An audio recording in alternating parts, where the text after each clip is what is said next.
신약성경 사도행전 9장 10절에서 19절 말씀을 우리 한 절씩 교독하고 마지막 절은 다 같이 읽도록 하겠습니다.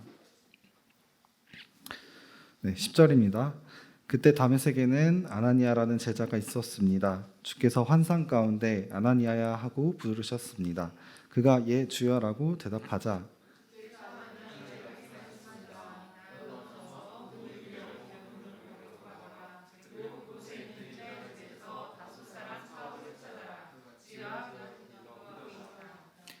그는 환상 가운데 아나니아라는 사람이 와서 자기에게 손을 얹어 다시 보게 해준 것을 보았다.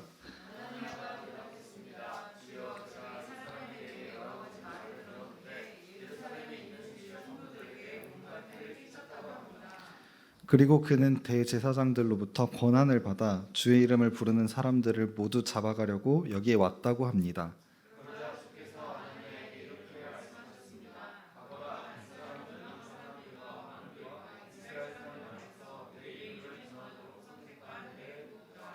내 이름을 위해 그가 얼마나 많은 고난을 당해야 할지 내가 그에게 보여줄 것이다.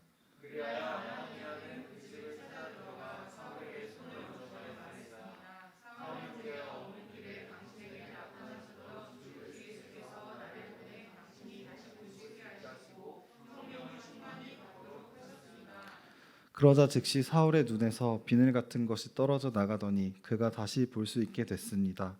그리고 그는 일어나 세례를 받은 후 음식을 먹고 기운을 되찾았습니다. 사울은 다메섹에 있는 제자들과 며칠을 함께 지냈습니다. 아멘. 정평진 목사님께서 콜링인가 피싱인가의 제목으로 말씀 전해주시도록 하겠습니다.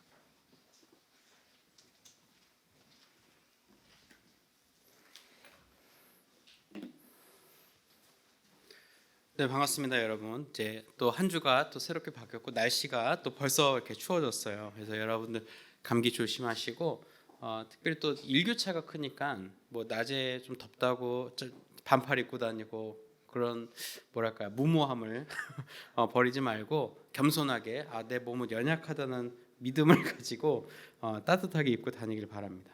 어제 카카오톡 사건 이 아직도 조금 영향이 있는 것 같아요. 지금 이제 수발신도 잘 안 되고 또 파일 같은 것도 잘 전송이 안 되는데 목사님 어제 기흥에 있었던 이케아를 갔다가 판교를 거쳐서 올라오는 길인데 막 그 소방차들이 난리를 치더라고요. 그래서 뭔가 하고 봤더니 그 즈음부터 카톡이 안 돼서 이제 뉴스를 찾아보니까 화재가 났었다고 하더라고요. 물론 이제 화재로 인해서 큰 인명사고나 어려움은 없었겠지만 그래도 이제 카카오톡을 기반으로 해서 업을 하는 소득을 올리거나 일을 하시는 분들은 굉장히 불편함 많으셨을 거고 아마 부모님들도 아마 카카오톡으로 인한 불편함을 없지 않아 받으셨을 텐데 또 가정에 또 사업에 큰 일이 없기를 또 바랍니다. 오늘은 콜링인가 피싱인가라는 제목으로 하나님의 말씀 나눌 텐데요. 여러분 이제 우리가 딱 오늘 또 콜링에 대해서 얘기를 하려고 하는데 전화와 관련된 이슈가 있어서 좀 그렇기도 하네요. 어떻게 보면은 우리에게 있어서 상대방과 소통, 누군가와 소통하는 데 있어서 만나서 대화하는 것보다 지금은 메신저나 통화로 소통하는 것이 훨씬 더 편안해지고 빈도가 높죠.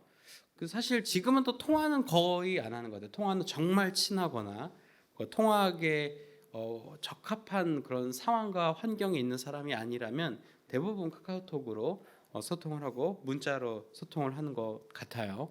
근데 콜링을 하게 되는 이런 전화가 오게 되는 크게 보면 두 가지가 있다고 봐요. 저의 입장에서 봤을 때는 첫 번째는 아는 사람, 이미 번호가 저장돼 있고 알고 있는 사람에게 전화가 오는 경우가 있고 두 번째는 모르는 번호로 전화가 오는 경우가 있어요. 근데 알고 지내는 사람이 전화를 한다면 굉장히 급하거나 긴급하거나 아니면은 원래 전화를 자주 하는 평소에도 전화를 많이 나누는 사람인 경우인 것이 많은 것 같아요. 알고 지내던 사람이 평소에는 카카오톡으로만 소통을 하다가 갑자기 그 번호로 전화가 온다면 무슨 일이 있구나, 뭐가 나한테 중요한 일이 있구나라고 생각이 되지 그냥 의미 없이 전화 와서 아니 그냥 이렇게 하는 경우는 굉장히 친한 경우 쪽으로 볼 수 있겠죠. 그런데 이 두 가지 상황은 그래도 괜찮은 편이에요. 전혀 모르는 번호로 전화가 왔을 때는 조금 긴장을 하게 됩니다. 두 가지겠죠. 하나는 이 번호가 뭐지?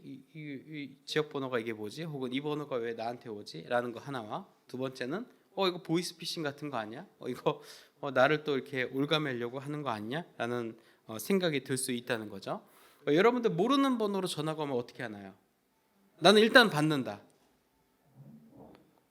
일단 받아요. 오케이. 두 번째, 일단은 끊고 문자가 오기를 기다린다. 그 번호로.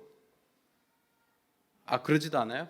그냥 완전 차단이에요? 모르면 난 상관없어. 내 인생 밖으로 꺼지라고 하면서 모르는 번호는 그냥 내 인생 밖으로 밀어내는군요. 물론 그렇게 편하게 할 수 있으면 좋겠지만 대부분의 경우는 그러지 못합니다. 우리 선생님들 세대는 이제 업을 하기 때문에, 직장 생활을 하기 때문에 모르는 번호 같다고 끊으면은 거래가 없거나 일이 진행되지 않을 수 있죠. 또 좀 배드 케이스는 차를 빼달라고 전화한 건데 전화를 안 받으면은 견인차에 끌려가는 경우도 있겠죠. 그러니까 이런 상황에 대비하기 위해서 일단 모르는 번호를 받는데, 목사님도 그렇게 모르는 번호를 잘 받아주다가 어느 순간에는 그 이상한 전화를 많이 받게 됐어요. 처음에 전화 와서 뭐 어디 지검의 검사라고 하는 것도 받아봤고, 뭐 통장에 대한 이야기도 하면서, 이게 다 이제 보이스피싱으로 넘어간 수순이죠. 근데 목사님 당시에는 처음에는 이런 짓 하지 마세요. 이런 거 하지 마세요. 그러다가 이 전화 받고 움직이는 것도 너무 귀찮던 상황 가운데 앱 하나를 설치하게 됐어요. 이게 통신망 서비스 내에서 이제 보이스피싱 혹은 보험 권유 이런 걸로 전화를 받으신 분들이 그 번호에 대한 코멘션을 남겨주면 그 코멘션에 AI가 집약을 해서 그 번호의 진위를 파악을 해주는 거예요. 그러니까 예를 들어서 010 뭐뭐뭐뭐에 뭐뭐로 전화 왔는데 그 번호를 받았던 사람들이 이거 보이스피싱이에요라고 그 앱에다가 기록을 남겨주면은 그 앱을 설치한 모든 사람들은 그 전화 번호로 전화가 오자마자 빨간색 배경 뜨면서 뭐 보험 사기, 뭐 보험 권유, 혹은 보이스피싱 이렇게 나오게 되는 거죠. 그리고 자동적으로 경찰에게도 신고가 가게 되는 그런 이제 훌륭한 앱을 개발한 분들이 계세요. 그런 앱을 여러분들도 깔아두면, 설치해두면 이제 도움을 볼 수 있을 것 같아요. 그래서 그 어느 순간에는 그렇게 이제 그런 앱을 보면서 차단을 하지만 그래도 불구하고 전화가 오는 경우가 있어요. 그런 앱에도 이제 노출되지 않은 신생 번호죠. 제가 첫 봤다이거나 제가 신고하기 이전 상황에 처음 전화가 온 거죠. 또 받으면 이제 또 나쁜 마음에 이러지 마세요. 인생 그렇게 살고 싶으세요. 막 그러면서 막 뭐라고 하다가 이제 나중에는 이 사람들에 대해서 이 사람들이 대체 무슨 심리로 이렇게 하는 건가. 그래서 하루는 좀 여유가 있던 차에 전화를 받고 상냥하게 됐어요. 예, 여보세요 하고 받았죠. 받았는데 막 또 어디 검사인데 뭐 정보가 노출됐다고 하는 거예요. 제가 정말요? 제 정보가 노출됐다고요? 그럼 제가 어떻게 하면 되죠? 그러니까 이제 호구처럼 전화를 받았죠. 그래서 걸려들었어 하면서 이제 막 가까운 은행에 가서 뭐 ATM에 가서 계좌 이체 이런 거 말고 오른쪽 하단에 있는 뭘 누르라는 거예요. 그래서 그래요? 그럼 제가 은행 가서 전화 드릴까요? 그러니까 전화를 받으면서 은행을 가야 된다는 거예요. 그래서 그래요? 지금 배터리가 없는데 그럼 제가 핸드폰 충전하고 다시 전화 주시면 안 돼요? 완전 호구의 극치를 보여주고 있죠. 제가 핸드폰 충전해두고 있을 테니까 30분 뒤에 꼭 전화 주세요. 막 그래서 전화를 다시 받았어요. 다시 받으셔가지고 이제 또 은행에 가는 척을 하면서 막 밖에서 전화를 받은 거죠. 그래서 제가 지금 은행 가고 있어요. 지금 은행 지금 저 앞에 보여요. 횡단보도 2개만 건너면 된다고. 이제 가가지고 이제 막 전화 받는데 또 ATM에서 뭘 누르라는 거예요. 제가 검지 손가락이 없는데 제가 손가락이 없어요. 저 장애인인 거 모르셨군요. 막 그러면서 그럼 뭐 턱으로 누를까요? 그래서 잠시만요. 제가 턱으로 해볼게요. 그래서 턱으로 막 하는 척하고. 그래서 그분이 이제 처음에는 좀 이상한 걸 느끼다가 이제 그분도 낚여들었다는 걸 알겠죠. 그래서 이제 그분이 욕하면서 끊으시더라고요. 그래서 어디 당해봐라. 그래서 남의 인생을 망치려고 하더니 너도 망해봐라. 그러다가 나중에 또 이제 비슷한 며칠이 있어서 그 번호는 아니지만 또 다른 번호 전화가 왔어요. 그래서 이번에는 이 번호 분명히 보이스피싱인 것 같은데 어떻게 놀려주지 하다가 역으로 화를 내야겠다. 그래가지고 전화를 받았어요. 전화 받아가지고 여보세요. 그러니까 네, 정평진 씨 되시죠? 내 이름 어떻게 알았지? 그래서 네, 맞습니다. 그랬더니 지금 막 통장에 뭐 돈이 들어가는데 그 돈이 막 불법 자금이어서 지금 통장에 대해서 검사가 들어올 거라고 해서 통장에 대한 돈에 대해서 뭐 얘기를 할 거라고 그래서 그래요. 그래서 그 제 통장에 지금 무슨 일이 있는 건가요? 했더니 그게 지금 돈이 묶인 다음에 지금 통장에 들어있던 모든 돈이 다 압류될 거라고 그래요. 그래서 제가 어떻게 했냐면 내 돈! 그래서 내 돈! 내가 어떻게 본 돈인데 막 그러면서 막 엄청 뭐라 했어요. 그러니까 이 보이스피싱 하는 분이 잠깐 화를 내지 마시고요. 일단 제가 시키는데 내 돈 내가 어떻게 평생 모은 돈인데 내가 와이프랑 진짜 먹지도 않고 내가 평생 순댓국밥만 먹으면서 이 돈을 어떻게 받는데 이 나쁜 놈들 막 그러면서 막 전화 받으니까 이제 그분이 진정하시고 화내지 마시고 아직 돈이 압류된 게 아니라고. 그래도 그렇지 세상에 이런 나쁜 짓을 하는 사람이 그런 사람 구실도 못하는 사람들이 막 있어요 막 그러면서 막 뭐라 그럴까 이분도 기분이 나빴는지 잠시만요, 막 진정해 보시라는 거예요. 진정이 되겠어요? 지금 제 돈이 얼마 들어있는데 제 통장에 얼마가 들어있다고 막 얘기하면서 하니까 나중에 이분도 계속 제가 같은 말만 반복하니까 먼저 끊으시더라고요. 그래서 여러분들 뭐 이걸 쓰라는 건 아니지만 여러분들이 이제 이런 보이스피싱에 대해서 경각심을 가질 필요도 있지만 한편으로는 누가 대상이 될지 모른다는 거예요. 제가 분명 제 이름을 아는 걸 보면 제가 30대 중반이라는 것도 알 거고 꽤 젊은 나이라는 것도 분명히 이 피싱 범죄 하는 사람이 알 텐데 그것을 알고도 전화한다는 것은 넘어가는 사람이 있기 때문에 그것이 현혹되는 사람이 있기 때문에 전화를 한다는 거죠. 이제 굉장히 안타까운 일이지만 제가 아는 지인분도 7천만 원을 보이스피싱 범죄에 강탈당하셔서 굉장히 어려운 상황, 돌려받지도 못했어요. 그래서 굉장히 어렵게 뭐 인생의 교훈이라고 치기 너무 큰 피해죠. 굉장히 큰 어려움을 당하셨는데 그런 피싱 범죄가 우리 가운데 분명히 있습니다. 그래서 우리는 어느 순간에 누군가 내가 모르는 사람 혹은 낯선 목소리에 대해서 내가 전화를 들을 때 혹은 권유를 받을 때는 이거 나의 재산을 혹은 나의 시간을 나의 삶을 이렇게 망가뜨리려고 하는 무엇인가 아닌가라고 생각을 한다는 거죠. 그런데 우리가 꼭 누군가의 전화 혹은 보이스피싱의 범죄에만 우리가 이런 생각을 갖고 있는 것이 아니라 내가 생각하고 있는 안전하다고 하는 틀 밖에서 나에게 들어오는 모든 것들을 안전하지 않다고 판단하게 만드는 그런 상황이 우리에게도 발생을 하게 됩니다. 다음 그림 보여주세요.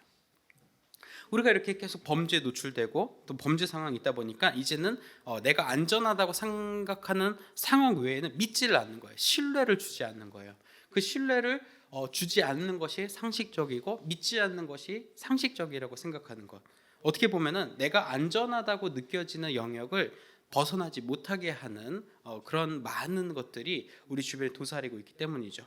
하지만 이것이 어떻게 보면은 합리적이고 굉장히 경제적이고 똑똑한 지혜로운 판단일 수도 있을 것 같아요. 다음 사진 보여주세요. 사실 뭐 시간은 돈이다 이렇게 이런 얘기도 하잖아요. 내 시간 아끼고 내 돈 아끼고 내 삶을 아껴서 내가 정말 안전하다고 느끼는 내가 평안하다고 느끼는 상황 속에 나를 계속 두는 것, 그것이 지혜롭고 현명한 삶이라고 우리는 생각할 수 있다는 거죠. 하지만 실제로 그러한가요? 라고 생각할 수 있어요. 왜냐하면 이런 도전이 없었다면 이런 거를 또 못 느껴봤을 거예요. 하지만 가끔은 어느 순간에는 우리의 안전하다고 생각하는 그 세이프 존을 벗어나서 또 다른 영역을 발견했을 때 이것이 내가 그전에 안전하다고 생각했던 것보다 더 넓고 좋고 빠른 길이구나라는 것을 인정하고 알게 될 때가 있어요. 근데 그 순간은 신앙생활의 여정, 특별히 하나님께서 우리를 부르시는 그 사건 속에서 일어나게 됩니다.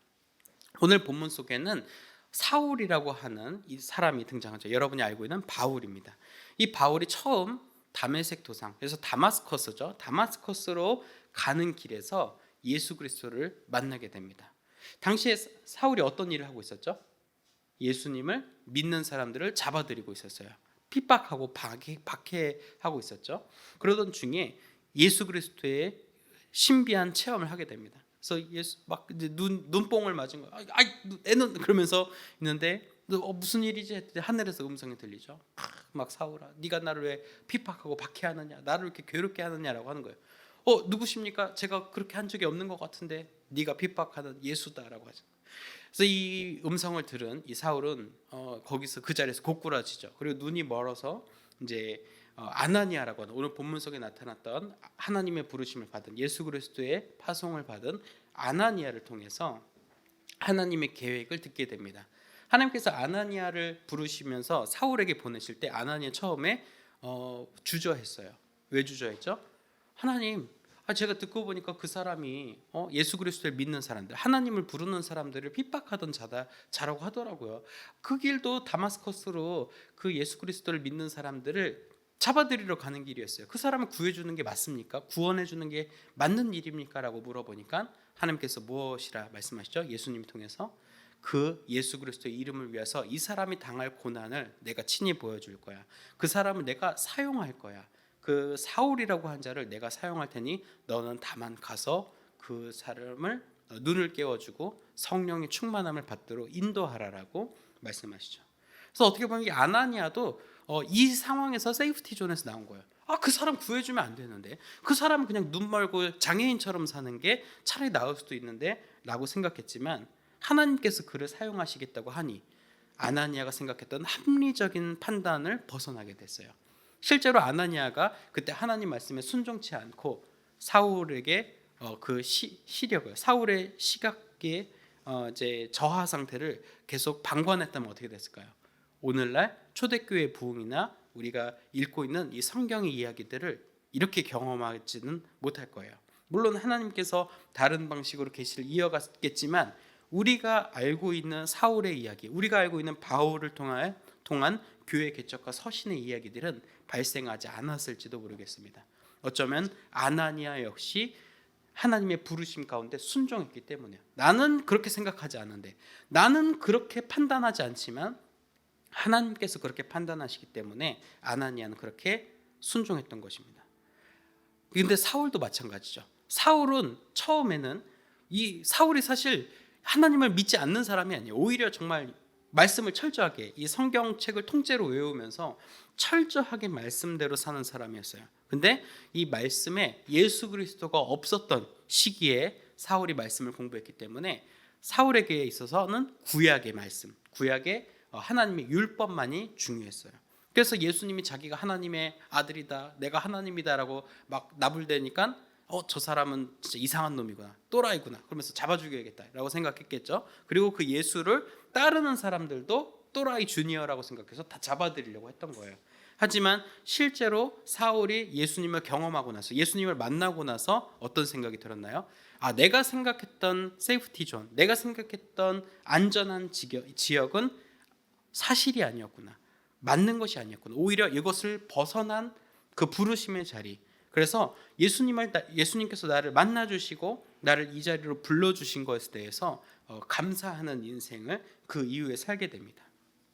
오늘 본문에 이렇게 아나니아와 사울의 이야기를 보면서 우리도 하나님께서 우리를 불러주셨다는 것을, 예수님께서 우리를 제자로 불러주셨다는 것을 다시 한번 우리는 기억해야 돼요. 때로는 그 부르심의 사건이, 부르심의 자리가 우리가 생각하는 판단과 우리가 생각하는 그런 안전지대를 벗어나는 일일 수도 있습니다. 다시 한번 다음 그림 보여주세요. 그래서 이 앞에 이렇게 철조망이 있는 거야. 세상은 이 밖을 넘어가면 안 돼. 여기가 안전한 데니까 여기를 넘어가면 안 돼. 저기는 위험한 데야라고 얘기하지만 하나님께서는 철조망 건너에서 넘어오라, 건너오라, 일로 오라라고 말씀하시는 거죠. 근데 여기서 우리는 분별하는 분명한 능력이 필요합니다. 마치 보이스피싱인지 우리에게 정말 용건 있는 친근한 사람의 전화인지를 우리가 분별해야 하는 것처럼 하나님께서 그 철조망을 넘으라, 안전지대를 넘으라라고 말씀하실 때 그것이 하나님의 음성인지도 구별해야겠지만 내가 생각하는 지금 이 자리가 실제로 나에게 안전한 곳인가를, 또 하나님께서 원하시는 자리인가를 확인해 볼 필요가 있다는 거죠. 그래서 우리는 하나님의 부르심 가운데 넘어서는 지혜가 필요하지만 또 넘어서는 용기도 필요한 것이죠. 이렇게 우리가 하나님의 안전지대를, 우리의 안전지대를 넘어서 하나님의 지역으로 넘어갈 때 우리에게 드는 마음이 있어요. 그 마음은 사실은 조금 여러분들이 듣기에는 이해가 안 될 수도 있지만 언젠가 경험하게 될 것인데, 그렇게 생각이 될 거예요. 어느 순간이냐? 바로 하나님의 부르심, 하나님의 명하심이 마치 내 인생의 장애물처럼 보일 때예요. 하나님 그거 아니잖아요. 하나님 그렇게 하면 안 돼요. 내 방식대로 해야 돼. 지금은 하나님 잘 모르시나 본데 지금 이렇게 해야 된다니까요. 하나님 그렇게 말씀하시는데 그렇게 하시면 안 돼요 라고 우리가 오히려 하나님이 우리 인생의 장애물인 것처럼 판단하게 될 때, 그때가 바로 마귀가 역사하는 때, 하나님의 부르심과 음성을 차단케 하는 마귀의 사역이 우리에게 임하는 그때입니다. 분명히 하나님께서 말씀하시고 예수 그리스도께서 명하신 그 길을 따라가다 보면은 세상이 합리적이라고 생각하는, 상식적이라고 생각하는 것과 정면으로 충돌하는 그때가 발생하게 돼요. 근데 그 충돌하는 그 지점에서 우리가 하나님을 오히려 설득하려고 한다면 그것은 우리가 분명히 분별력 없이 행하고 있는 거예요. 하나님 보셨죠? 다 저렇게 한다니까요. 세상 사람들 다 저렇게 해요. 저게 맞는 거예요. 하나님 그렇게 하시면 안 돼요 라고 하나님을 진정시키고 하나님을 설득하려고 하는 우리의 태도 앞에서 우리는 분명하게 돌아서야 합니다. 아, 하나님께서 나를 안전지대 밖으로 불러내시는구나. 아, 하나님께서 나를 비상식의 자리, 몰상식의 자리인 것처럼 보이지만 하나님의 부르심의 자리로 이끌어내시는구나 라고 생각을 하는 것이죠. 그래서 우리는 그 순간에 무엇을 경험하게 되냐면 하나님의 생각을, 하나님의 판단을 신뢰하는 훈련을 하게 되는 겁니다. 내 생각이 그동안까지는 맞았지만 나보다 더 크게, 더 넓게, 더 깊이 보시는 하나님의 판단이 뭘 해도 나보다는 맞겠지, 뭘 해도 세상의 흐름보다는 하나님의 판단하심이 더 신뢰할 만하겠지라는 우리에게 도전이 되면서 훈련이 되는 것입니다. 다음 그림 보여주세요. 그래서 그 훈련의 지경에서 우리는 조금 더 하나님의 현현을 보는 거예요. 하나님이 누구신지, 어떤 분이신지를 그때 한 번 더 배우는 겁니다. 그 전까지는 성경을 통해서, 설교를 통해서, 선생님과 함께하는 성경 공부를 통해서 하나님에 대해서 공부했지만 우린 일생일대의 이런 큰 도전의 직면 앞에서 하나님의 판단과 하나님의 뜻을 신뢰하는 훈련을 받게 되는 거예요. 근데 여러분, 이것을 넘어갈 때 두려워하지 마세요. 이것을 두려워했지만 이것을 이겨냈던 사람들의 이야기가 성경에 가득합니다. 사실 성경에 나온 대부분의 사람들은 하나님 말씀을 어렸을 때부터 잘 따르다가 잘 믿다가 그대로 하나님 품으로 간 사람들의 이야기보다는 세상 사람들의 방식과 하나님의 방식 속에서 갈등하다가 하나님의 방향을 선택해서 하나님의 쓰임을 받았던 사람의 이야기가 훨씬 더 많습니다. 다음 그림 보여주세요. 노아가 대표적이겠죠. 노아가 하는 행동들은 세상 사람들이 보기에 어리석고 비상식적이고 굉장히 넌센스한 상황이었지만 그 하나님의 부르심이 뭘 해도 하나님의 판단이 맞겠지, 뭘 해도 하나님의 계획이 있겠지 라는 판단으로 우직하니 하나님의 뜻을 실천한 결과 온 세상 인류를 심판하고자 하는 하나님의 계획 속에서도 하나님을 따르는 사람들을 남기고 또한 창조 세계를 보존하는 큰 역할을 노아는 하게 됩니다. 또한 그 이후 요나는 어떠했나요? 요나는 하나님의 부르심과 갈등했었죠. 하나님, 저는 니느웨를 구원하기 싫어요. 저는 아수르가 멸망하는 걸 보고 싶지 막 그렇게 하나님 앞에 회개해가지고 돌아오는 걸 보기 싫어하면서 스페인으로 도망갔죠. 하지만 하나님께서 그를 물고기를 통해서 다시금 돌이켜 놓으시면서 요나를 아수르로, 니느웨로 돌려놓으셨고 니느웨에 도착한 요나가 대충 그냥 아이고 회개하십시오, 회개하십시오라고 빈둥거렸지만 그 앞에 사람들이 자지러지고 고꾸라지면서 하나님 앞에 돌아오는 큰 쓰임을 받는 것을 요나 역시도 경험합니다. 요나도 선포하고 그 사람들이 돌아오는 걸 보면서 가슴이 아팠어요. 왜 가슴이 아팠어요? 내가 잘못했구나가 아니라 진짜 저 사람 진짜 회개하면 안 되는데, 저 사람들 진짜 하나님 앞에 돌아오면 안 되는데, 내 판단하고 다른 거죠. 저 사람들은 죽어마땅한 사람들인데 왜 저 구원을 받아야 되는 건지 이해를 못 하겠지만 그래도 요나의 마음보다 하나님의 마음이 우선이었기 때문에 요나는 그 일을 감당했던 것이죠. 어쩌면 우리도 요나 같은 마음으로 또 이 앞서 있던 아나니아와 바울의 마음처럼 갈등하는 상황에 직면할 수 있을 겁니다. 그것은 분명 세상의 방식과 세상의 상식선에서 벗어나는 일일 수도 있어요. 하지만 그 상식선에 맞냐 안 맞냐를 진단하기 전에 우리는 무엇을 볼 수 있어야 돼요? 하나님께서 그 일을 통하여서 또 나의 선택과 판단을 통하여서 무엇을 하고자 하시는가를 믿고 또 바라보는 그 관점이 필요하다는 거죠. 마지막 사진 보여주세요. 그래서 하나님의 발걸음이 향하고 있는지를 우리가 볼 필요가 있다는 겁니다. 저긴 진짜 아무것도 없어 보이고 저길 가면 안 될 것 같고 저기는 정말 쓸모없는 일만 가득해 보이지만 하나님께서 저곳으로 향하고 계시는구나. 나도 저 자리로 향해야겠다. 내가 하나님과 함께라면 뭘 해도 하겠지, 뭐라도 일어나겠지라는 그 믿음이 우리 가운데 있어야 한다는 겁니다. 그래서 여러분, 하나님의 발걸음이 가는 것이라고 내가 느껴지고 확신이 든다면 그것이 비상식적이고 위험해 보이고 때로는 안전하지 않아 보일지라도 우리는 담대하게 나아갈 수 있어야 하겠습니다. 그것이 바로 부르심이고 그것이 바로 부르심에 응답하는 삶입니다. 하나님께서는 물론 굉장히 평이한 방식으로 우리를 부르시기도 하세요.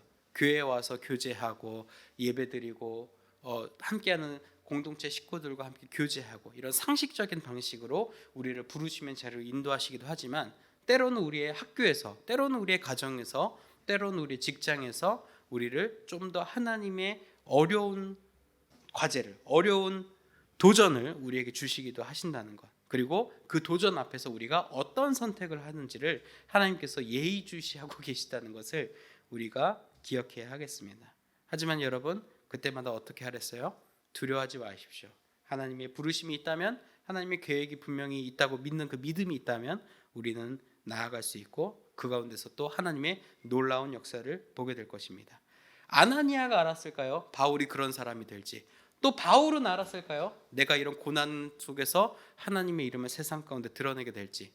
아나니아도 바울도 당시에는 몰랐겠지만 하나님 앞에 나아갔기 때문에 놀라운 역사를 이뤄내는 이 역사의 사람들이 될 수 있었습니다. 여러분 모두가 우리 모두가 그러한 사람이 되길 소망하면서 우리 부르심에 늘 순종하는 저희들 되길 소망합니다. 오늘 함께 찬양하면서 나의 부르심 함께 찬양하면서 우리의 마음의 뜻을 담아보겠습니다.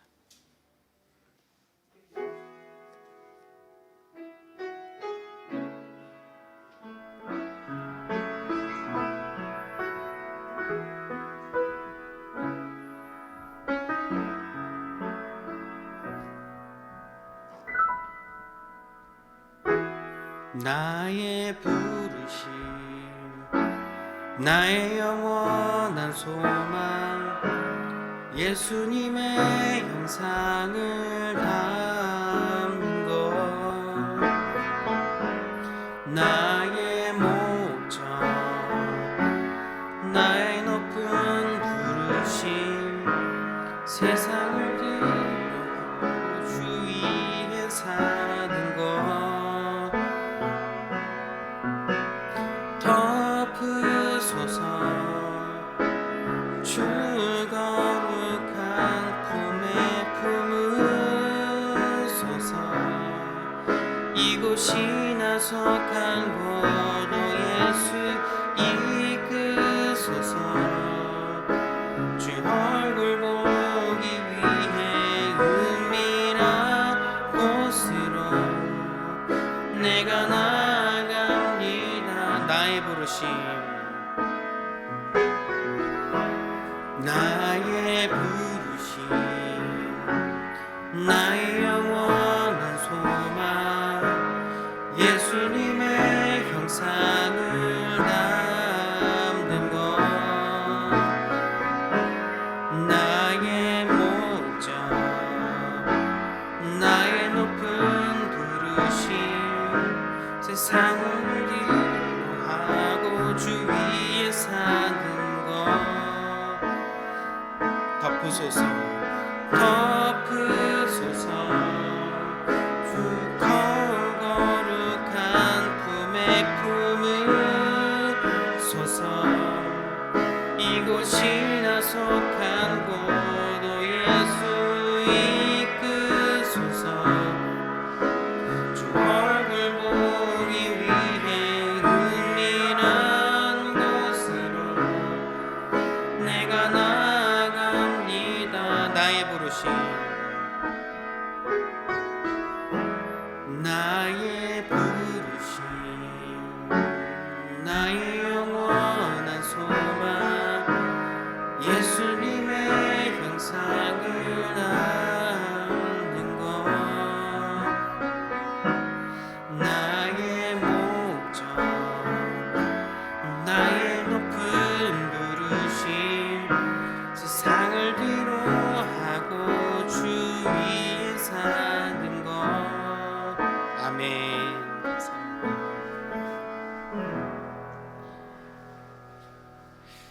오늘은 그 함께 드리는 기도를 함께 하면서 우리의 마음을 고백하고 예물을 위해서 기도하겠습니다. 네, 함께 기도합니다. 우리를 하나님 나라의 일꾼으로 불러주신 하나님 아버지, 오늘 말씀을 통해 하나님께서는 우리를 소명 가운데로 부르시고 사명을 주신다는 것을 발견합니다. 우리를 향하시는 하나님의 부르심이 무엇인지 발견하고 그 부르심에 순종하는 삶 살아갈 수 있도록 도와주세요. 예수님의 이름으로 기도합니다. 아멘. 하나님, 오늘 우리의 부르심을 다시 한번 돌아보면서 우리에게 선택의 기로에 섰을 때, 또 도전의 기로에 섰을 때 하나님 편에 서도록, 또 하나님의 부르심에 합당한 길로 걷기를 결단하며 나아갑니다. 우리의 결단을 기억하여 주시고, 우리가 어느 순간 어느 때에 하나님의 부르심을 입을지 모르지만 그때마다 하나님을 향해 나아가는 저희들 되게 하여 주옵소서. 오늘 이 말씀 기억하며 우리 삶의 소득의 일부를 구별하여 하나님께 기쁜 마음으로 드립니다. 하나님 이 예물 기쁘게 받아주시고 하나님 나라 확장과 예수 그리스도의 복음이 전파되는 데 사용되게 하여 주옵소서. 또 오늘 예물과 함께 저희 간구하는 바 기도의 제목들도 함께 내려놓습니다. 하나님 하나하나 그 제목을 살피시고 하나님의 때에 하나님의 방법으로 응답하여 주옵소서. 어떤 응답받지 못할지라도 우리가 그 부르심의 때를 기다리면서 하나님의 응답을 기다리는 인내하는 저희들 되게 하여 주옵소서. 오늘 예배 참여하지 못한 손길과 드리지 못한 손길 위에도 동일한 은혜와 복을 주님 허락하여 주옵시고, 우리 한국 교회와 또한 세계 열방 가운데 하나님 나라의 복음이 선포되고 또한 전파되는 데에 우리의 모든 헌신의 결실들이 사용되길 소망하며 우리 주님 예수님 이름으로 봉헌 기도드립니다. 아멘.